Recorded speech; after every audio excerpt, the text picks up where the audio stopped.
What I want to say, and I honestly, I understand I'm preaching to the choir here. Everything about this is wrong. You know it, and I know it. But I actually know it better than most because I helped build that organization.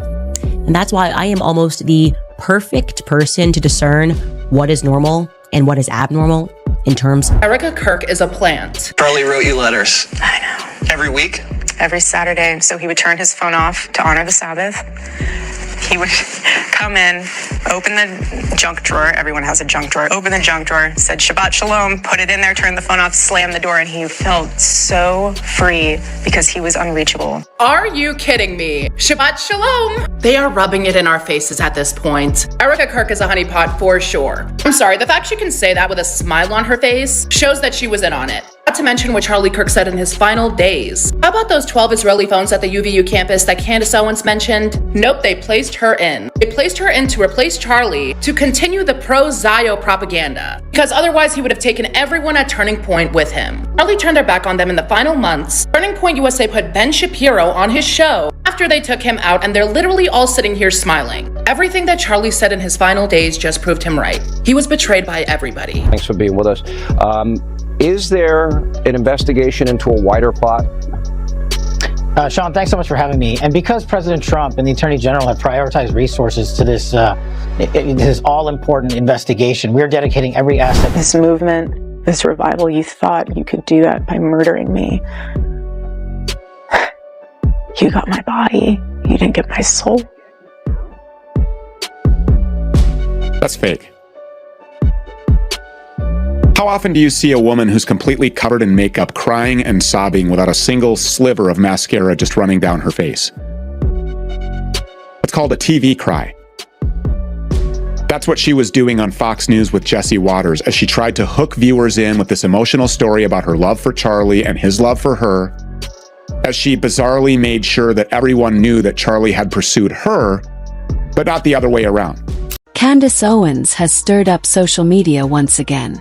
With just one post, one video, and a few minutes online, the internet is suddenly buzzing about whether the FBI might be secretly watching Erika Kirk, Charlie Kirk's widow and the new face of Turning Point USA.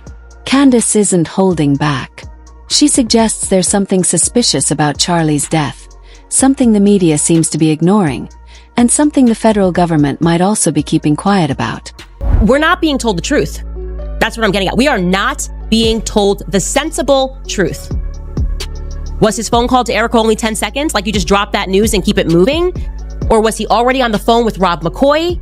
What happened? Okay, I need clarification because every day that goes on, it feels to me like Turning Point is engaged in a cover-up. And there's no other way to say this. There was no other ways. I don't care who at Turning Point tweets. I literally do not care. I will breathe fire on all of you. I know how these events work.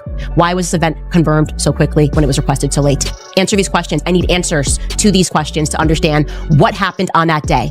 Because the way that Mikey moves is like he knows where he's going. It's like they know where they're going to meet. And we know that they got to the hospital very quickly because Blake Neff says elsewhere they got into the hospital within 25 minutes. Okay. They knew, that means they knew instantly where the hospital was. They knew which direction to go to, the communication that's flowing. I think Frank said he was on the phone while they were in the car with his family members. Don't quote me on that. So all of this happened. You instantly got to the hospital, which by the way, the hospital was put on lockdown when Charlie came in. That's what we were told. They let Mikey and the Turning Point boys in. Maybe that's true. It sounds like it is true. Obviously, we know that you were there when they came out and said that Charlie had died, according to Blake Neff. And according to Frank Turek's testimony, but a lot of this little stuff is not making sense, okay? It's not making sense. And you cannot tell me that to dispel this rumor, right, by letting people see the call logs, by letting people see the video footage, would somehow hurt the... What first seemed like a tragic story has now exploded into a political earthquake, filled with doubts, emotions, and unanswered questions. At first, many people thought Candace Owens was just chasing attention, until strange details started to appear. Details the public could no longer ignore. Erika Kirk, the former reality show star and romance actress who modeled for President Trump and who wasted absolutely no time after her husband's death in rushing into the limelight and soaking it all in. She stepped right back into her role as a reality TV star, playing the part of a grief-stricken widow, as hundreds of millions of dollars and hundreds of millions of shekels that her husband wanted nothing to do with are thrown around his organization and thrown into the wallets of the people that are covering up his assassination. Remember, it was Erika Kirk's mother who was geofencing Charlie's memorial service and Turning Point USA events in general. TPUSA connected churches so that she could identify people, Christians, on behalf of the Israeli regime so they could then be plastered with pro-Israel propaganda. And it's Erika's father who's tied to Raytheon and Israel's US-funded Iron Dome and the Israeli regime itself. This is the cast of characters, or at least part of it, in this Israeli-run reality show that we're all watching here. That's what this is. Erika Kirk's latest role on TV. It's her new show. And just this week, she premiered the latest episode of her new show in this interview with Jesse Waters from Fox News, where she offered up a whole lot of crocodile tears and perpetuated the false FBI-driven narrative around her husband's death. There were deleted scenes. There were witness statements that didn't line up. There were rumors of federal involvement that no one could explain. Within hours, #ErikaKirkTruth was trending. Clips from Candace's live stream reached millions of views. And the question on everyone's mind was, what did Candace uncover that made so many people so nervous? That up for just a second, because it's really around here. His bone was so healthy and the density was so impressive that he's like the Man of Steel, that we just went, something's not right. Something's not right. A lot of stuff's not right. I just don't know why a surgeon would be saying something that actually only the medical examiner, somebody that specializes in forensics, could really contribute. Yes, a surgeon can tell you, or actually any person with common sense can tell you, that your bone density is better when you're younger. But this seemed a little bit too performative. Now, I can tell you the part that he is telling the truth about is that Charlie's neck indeed did stop the bullet, without question. Okay, and this is going to dispel a lot of theories that are out there. And I'm telling you this 100%. Charlie Kirk was shot from the front, and the bullet did not exit, and at least a fragment of the bullet was recovered from his neck. And I'm going to tell you exactly where it was recovered from. I have fact-checked this information from multiple sources now. I've actually been sitting on this for a little bit over a week. Right around here. So think about almost in line with your shoulder blade, right in the center. Now, why is that helpful? Because it gives us a bullet trajectory, okay? We went in here where you saw that, and it was stopped, and a fragment. Now, why is this so important? Because it shows how the story unfolded, where it began, where it paused, and how small clues slowly came to light.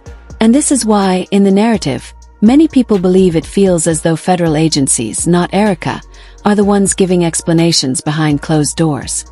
History in stories like this tends to suggest one thing.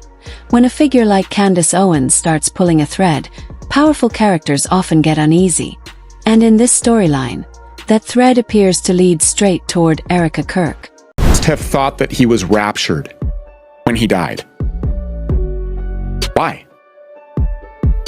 Because he found out that you're trying to build the third temple with the Jews that wanted to take over his organization? When he died, he probably thought, wow, I was right. I said that these people were going to take me out, and now they've done it. And I don't say that to be funny. I say that to reflect just how absurd this entire Erika Kirk equation that we're looking at here really is. This woman is in the middle of a campaign to sell the official story of Charlie Kirk's death as Turning Point USA is carried off into the Zionist abyss by the people that she works for. By the people that she has always worked for. These people, the people who were told were the closest people on earth to Charlie Kirk, are trampling all over his legacy, and they're doing it with the help of the United States government and the corporate media and many others, including obviously the Israeli government that's also been out in force trying to sell the official Charlie Kirk narrative. Who's buying this? I'm not buying this. Are you? Of course not, and they know that, and that's exactly why these people at TPUSA do not want me talking about this. And not just me, but Candace Owens, anyone else who's poking around, asking too many questions, connecting too many dots, talking about it. The more questions you ask and the more dots you connect, the more things stop making sense. Before everything exploded, Erika Kirk was known as the gentle opposite of Charlie, the calm balance to his explosive energy. She wasn't the face of online trends or the center of attention. She was quiet, polished, and worked behind the scenes. But when the unexpected incident happened on September 10th, everything changed overnight. The woman who once stayed in the background suddenly became the focus of national attention. Emotional photos of Erika flooded social media. Messages of support poured in from across the conservative community. And within hours, people were calling her the new heart of Turning Point USA. But what the public saw didn't match what some insiders whispered. Some said Erika seemed too calm. Others felt her posts looked unusually controlled. A few even claimed she stepped into major meetings before the memorial service had begun. And when Candace Owens asked a direct question, why didn't Erika ask for clarification? Why didn't she demand answers? The internet started asking its own questions. Did Erika know more than she was sharing? Then the strange details appeared. Rumors of missing call logs, edited security footage, and a sudden unexplained silence from federal agencies. And now we're left standing in the middle of a mystery that only grows louder the more people try to quiet it. Every clue raises a new question. Every silence feels like a message. And every moment pulls us deeper into a story no one expected to follow. If this thread keeps unraveling, the truth won't stay buried for long. Not this time. If you want the next chapter, keep watching, keep questioning, and don't look away.